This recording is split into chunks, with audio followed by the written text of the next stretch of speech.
वास्तव में जो गैस हमारे आसपास हमारे उपलब्ध है, जैसे ऑक्सीजन, नाइट्रोजन, कार्बन डाइऑक्साइड, इनमें से कोई भी गैस पूरी तरह से आदर्श व्यवहार या आदर्श गैस के नियम का पालन नहीं करती।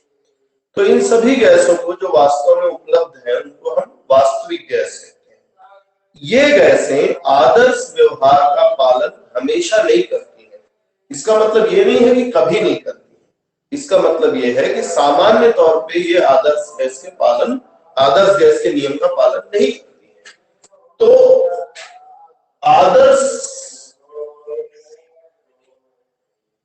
व्यवहार से विचलन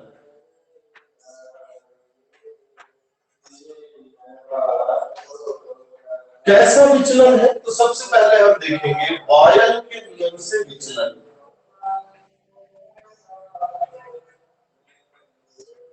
बॉयल के नियम से नॉर्मली हम जानते हैं पीवी बराबर होता है आर, यानी पीवी बराबर आरटी बटा आरटी का रूप में एक स्थिरांक लिखा जाएगा जेड। इसको हम कहते हैं संपीड़ितता गुणांक। संपीड़ितता गुणांक।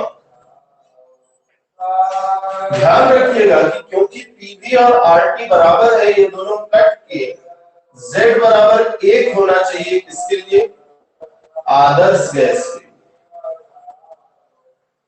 तो आदर्श गैस के लिए संपीड़ितता गुणांक का मान 1 होता है, लेकिन वास्तविक गैसों के लिए यह मान 1 नहीं। कैसे नहीं होता इसको समझते हैं अपन। एक ग्राफ मैं बना रहा हूं जहां हम पीवी यहां रखेंगे और पी यहां रखेंगे। वास्तव में होना ये चाहिए कि मान लो शुरू में दाब 1 वायुमंडल है और आयतन भी 1 लीटर है, तो P गुणा V बराबर होना चाहिए कांस्टेंट, RT कांस्टेंट है, P होना चाहिए 1। ये होना चाहिए स्थिर रहना चाहिए। मतलब नियम के अनुसार अगर मैं दाब को दुगना कर दूं तो आयतन ऑटोमेटिकली आधा हो जाएगा, ये 1 ही रहेगा। दाब को तिगुना कर दें तो आयतन 1/3 हो जाएगा, इसका मान 1 रहना चाहिए। अगर ऐसा दिख रहा है आपको तो ये आदर्श गैस है। पर वास्तविक गैस में क्या होता है, शुरू में अगर आप आयतन को दुगना करेंगे तो ये आधा नहीं होता, आधे से भी कम हो जाता है, 1/3 हो जाता है। तो उत्तर आया 2/3 बराबर 0.67। 1 नहीं आया, गड़बड़ हो गया। मतलब वैल्यू आरटी पीवी का मान सीधा रहना चाहिए, चाहे दाब कोई भी करो। लेकिन यहां क्या होता है, ये कम हो जाता है फिर बढ़ता है, कम हो जाता है फिर बढ़ता है। तो इस तरीके से हमने देखा कि हाइड्रोजन, हीलियम, नाइट्रोजन, CO2 ये सब अलग अलग तरह का विचलन दर्शाते हैं। ज्यादातर गैसों के लिए दाब बढ़ाने पर पीवी का मान स्थिर रहना चाहिए, नहीं रहता। पीवी का मान शुरू में घटता है और बाद में बढ़ता है। ज्यादातर गैसों के लिए ऐसा होता है। दूसरा, हाइड्रोजन और हीलियम के लिए दाब बढ़ाने पर पीवी का मान लगातार बढ़ता है। यह है बॉयल के नियम से विचलन। बॉयल का नियम कहता है पीवी का मान 1 रहना चाहिए, बदलना नहीं चाहिए। लेकिन यहां हम देख रहे हैं पीवी के मान में बदलाव आता है। दूसरा, चार्ल्स के नियम से विचलन।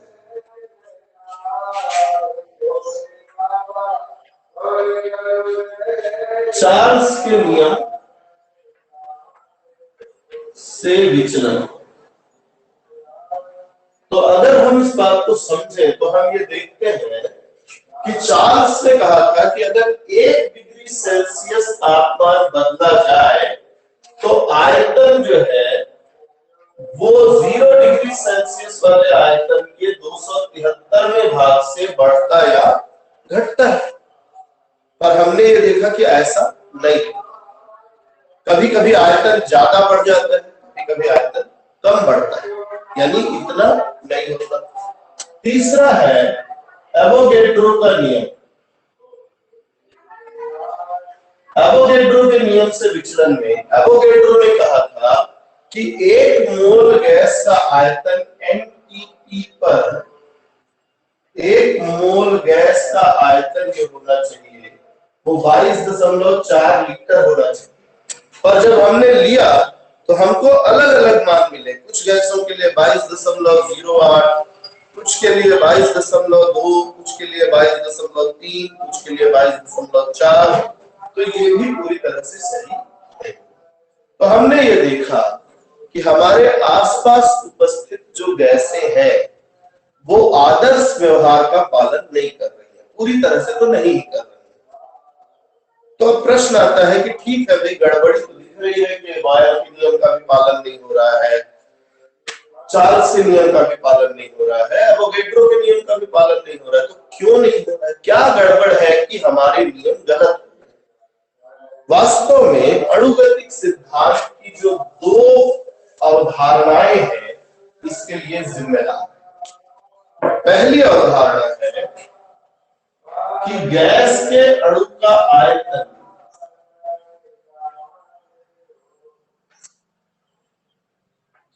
गैस के अणुओं का आयतन नगण्य माना गया है ना, यानी गैस जितना आयतन घेरती है उसमें से गैस के अणुओं का आयतन नगण्य माना गया। इसमें क्या गलत है, अच्छी तरह समझेंगे। पहले हम दूसरा रीजन देख लें। दूसरा है गैस के अणुओं के मध्य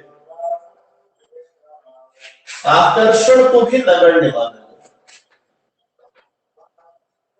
आकर्षण नगण्य, ये 2 जो अवधारणाएं हमने दी इसमें अणुगतिक समीकरण में ये सही है। क्यों सही नहीं? पहले आयतन का मतलब क्या होता है? गैस का आयतन मतलब होता है वह स्थान जहां अणु मुक्त गति कर सके, इसी को आयतन। तो मान लीजिए हमारे पास एक बहुत बड़ा डिब्बा है, खाली डिब्बा बॉक्स है, और एक छोटा सा गेंद है, मान लो ये अणु का आयतन। सारे अणु को इकट्ठा कर देते हैं तो सारे अणु मिलकर कितना बड़ा आकार बनाएंगे? एक टेनिस की गेंद का। तो एक बड़े कमरे की तुलना में टेनिस की गेंद के आयतन को हम नगण्य मान सकते हैं। बिल्कुल ठीक। यानी कि जब दाब कम होता है, तापमान अधिक होता है, तो आयतन भी अधिक होता है। जब आयतन अधिक होगा तो ये बात सही है कि गैस के अणुओं के आयतन को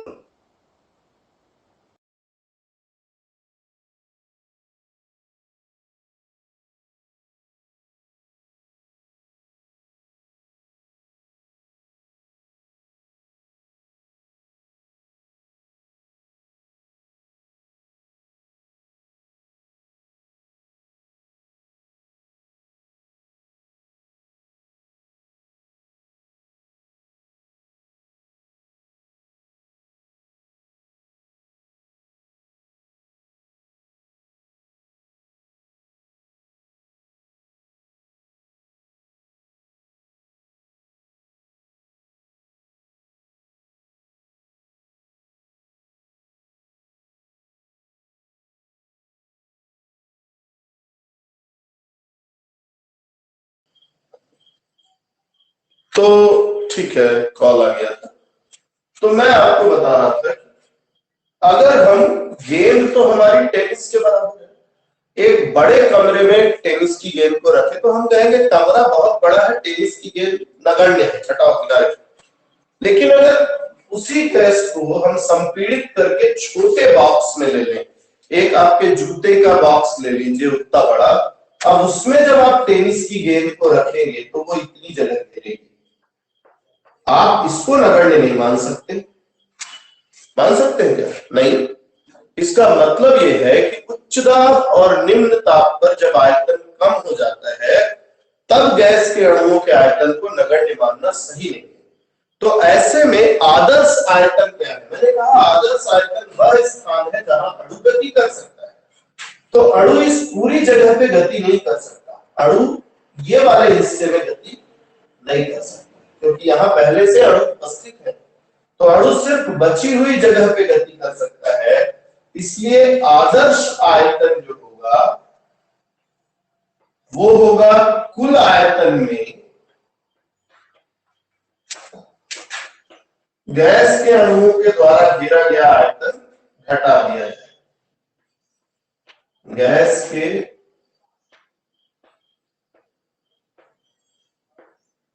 अणुओं द्वारा घिरा आयतन। तो ये हमारा सूत्र हो गया। अब गैस के अणु कितना आयतन घेरते हैं ये भी निकाल लेते हैं। तो देखिए, दो अणु को एकदम नजदीक नजदीक बनाते हैं। ये दो अणु हैं, इससे ज्यादा नजदीक नहीं हो सकते हैं, एक दूसरे को टच ही तो कर सकते हैं, और ज्यादा नजदीक नहीं। ये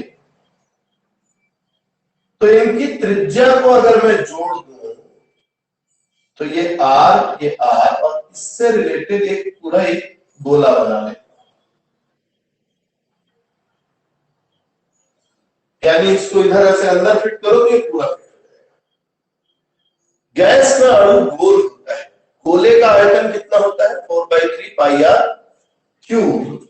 तो दो अणुओं द्वारा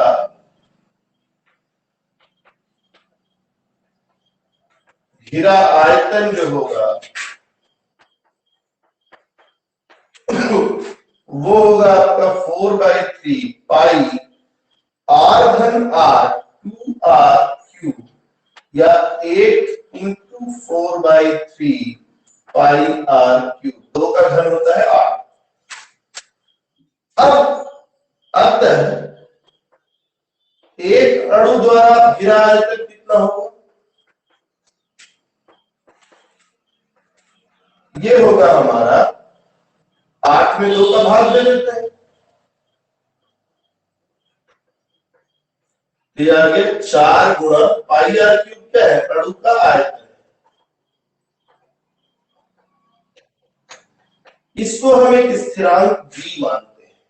तो हमने ये माना कि कोई भी अणु अपने आयतन का 4 गुना स्थान क्या करता है, घेरता है, और उस 4 गुने स्थान में कोई दूसरा अणु गति नहीं कर सकता। तो इसलिए जो आदर्श आयतन हमारा होगा वो VI बराबर होगा कुल आयतन में से D को घटा देंगे। ये हमारा आयतन संशोधन हो गया। n मोल, अगर 1 मोल के लिए D घटाएंगे और n मोल हेतु क्या हो जाएगा, VI बराबर V माइनस NB। तो आयतन ठीक कर लिया हमने, ये जो आयतन की गड़बड़ी थी वो हमने सुधार ली। और अब हम आते हैं कि भाई आकर्षण को नगण्य माना गया, इससे दाब में परिवर्तन होता है। तो चलिए इसको मैं मिटा रहा हूं। अब हम आयतन को संशोधित कर चुके, दाब संशोधन देखते हैं दूसरे को।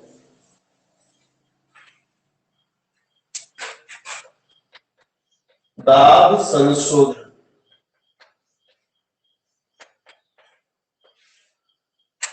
देखिए आपने ये पढ़ा है कि गैस के अणु गति करते हुए पात्र की दीवार से टकराते हैं और इस टक्कर से दाब उत्पन्न होता है, ठीक है ना। अगर अणु जिस वेग से जा रहा है कुल वेग से जाके टकराए तो जितना दाब हमको दिख रहा है वो उतना लगा रहा है, ठीक। लेकिन अगर ये अणु टकराने जा रहा है, यहाँ वाला अणु, और भीतर के अणु इसको क्या कर रहे हैं, अपनी ओर आकर्षित कर रहे हैं, तो क्या ये उतने वेग से जाके टकराएगा, नहीं टकराएगा, सीधी बात है ना। वेग कम हो जाएगा, वेग कम हो जाएगा तो टक्कर का प्रभाव भी कम हो जाएगा। मतलब बाहर से देखने में जो दाब आपको मिल रहा है वास्तव में वो तो टकराने के कारण है। तो टक्कर तो कमजोर हो रही है ना, जितनी ताकत अणु लगा रहा है पूरी ताकत के टक्कर नहीं हो रही। अब इसको समझते हैं इस तरीके से कि मान लीजिए आपको स्कॉलरशिप में आपके अकाउंट में राशि आती है 800 रुपए, तो आपको लगा कि भाई यही तो राशि है जो सरकार हमको दे रही है, ठीक बात है ना। तो आपने सोच लिया कि यही सही राशि है। अब इसके बाद पेपर में खबर आती है कि इस वर्ष छात्रों को 1000 रुपए स्कॉलरशिप दी गई। आप अपने अकाउंट में देख रहे हो 800 रुपए, सरकार कह रही है कितना, 1000 रुपए। इसका मतलब हुआ कि 200 रुपए का घपला हुआ है। तो वास्तव में आपको जो मिलना चाहिए था आदर्श रूप में, वो कब आएगा, जब आपको मिले दाब में आप घपले की राशि 200 को जोड़ देंगे तो एक्चुअल राशि निकलेगी। तो इसीलिए पीआई आदर्श दाब होता है, प्रेक्षित दाब यानी जो दाब हमको दिख रहा है वो धन आकर्षण के कारण जो दाब में कमी आई है वो।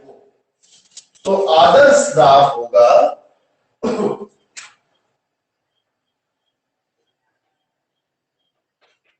प्रेक्षित दाब धन दाब में कमी आकर्षण के कारण। तो अब आकर्षण के कारण दाब जो है वो क्या है, आकर्षण के कारण दाब ये समानुपाती होता है गैस के, परिधीय गैस के घनत्व के, जो अणु टकराने वाले उनके घनत्व के। परिधीय गैस का घनत्व, और घनत्व हमेशा विक्रमानुपाती होता है आयतन। दूसरी चीज, आकर्षण के कारण दाब केवल वो अणु जो किनारे हैं वो महत्वपूर्ण नहीं है। भाई आपकी कितनी राशि का घपला हुआ ये दो बात पे निर्भर करता है, आपको कितनी राशि मिलनी है, दूसरा कितने लोग बीच में बिचौलिए हैं, दो बातों पे निर्भर करेगा। तो कितने अणु टकराने वाले हैं उन पे भी निर्भर करेगा, और कितने अणु आकर्षित कर रहे हैं उन पर भी निर्भर करेगा। यानी भीतरी अणुओं का घनत्व, भीतरी गैस का घनत्व, ये भी 1/v के समानुपाती होगा। तो आकर्षण के कारण जो दाब में कमी है वो समानुपाती है 1/v² के। समानुपात हटाएंगे तो यह आ जाएगा एक स्थिरांक a/v²। ए है आकर्षण गुणांक। तो हमने पता लगा लिया कि हमारा घपले की राशि कितनी है। अब आदर्श दाब पीआई बराबर होगा P धन a/v², और n मोल के लिए अगर हम निकालें तो ये आ जाएगा पीआई बराबर P प्लस an² n का स्क्वायर इसलिए क्योंकि दो बार v है तो दो बार n होगा, ठीक है। तो ये हमने दोनों चीजें सुधार ली। अब दोनों चीजें सुधार ली तो इनको हम आदर्श गैस समीकरण में रखेंगे और वान डेर वाल समीकरण की व्युत्पत्ति करेंगे।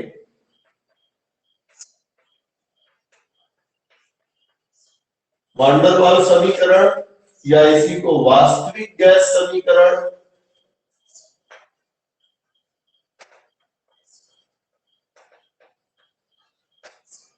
तो आप देखिए हमारे पास था पी भी बराबर आर टी, तो पी आदर्श भी आदर्श होना चाहिए। तो पी आदर्श हो जाएगा हमारा P प्लस a/v², और v आदर्श हो जाएगा v माइनस v बराबर आर टी, और n मोल के लिए लिखा जाएगा P plus an²/v², v minus nv बराबर nRT। इसी को कहा गया आदर्श गैस समीकरण। अब प्रश्न आता है कि ठीक है हमने समीकरण सुधार लिया, अब इस समीकरण से कैसे आप पता लगाएंगे कि विचलन का क्या कारण है। तो चलिए देखते हैं।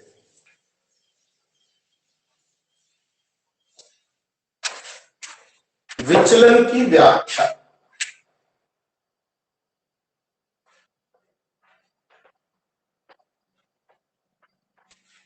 पहला, बहुत कम दाब है अगर बहुत कम दाब पर आयतन बहुत अधिक होगा, आयतन उच्च होगा। आयतन बहुत ज्यादा होने की स्थिति में हम B व A/V² को नगण्य मान सकते हैं। तो ऐसे में ये खत्म हो गया, ये खत्म हो गया, बचा क्या? PV बराबर RT आदर्श। यानी बहुत कम दाब पर गैस आदर्श गैस की तरह व्यवहार करती है। फिर दूसरा, कम दाब पर क्या होगा? कम दाब मतलब अब हमने दाब थोड़ा बढ़ा दिया, बहुत कम से थोड़ा आगे आ गए। कम दाब पर होता ये है कि अब अभी भी आयतन की तुलना में B नगण्य है। तो आपका समीकरण बचा P plus A/V², V minus V तो नगण्य हो गया, RT। इसको हल करते हैं, PV प्लस A/V बराबर RT, PV बराबर हो जाएगा RT माइनस A/V। यानी PV का मान RT से कम होता जाएगा। यही कारण है कि जो ग्राफ था उसमें ये लाइन नीचे आना शुरू होती है, पहले गैस का PV घटता है। फिर तीसरा हुआ उच्च दाब पर A/V² नगण्य हो जाता है। ऐसी स्थिति में आपको मिलेगा P प्लस A/V² खत्म, तो यहां V माइनस B बराबर RT, PV माइनस PB बराबर RT, PV बराबर हो जाएगा RT प्लस PV। यानी अब PV का मान RT से कुछ ज्यादा हो रहा है, तो एक सीमा के बाद इसका मान बढ़ना शुरू होता है। तो ये तो हो गई व्यवहार की बात, ठीक है ना। कल कुछ और इसके आगे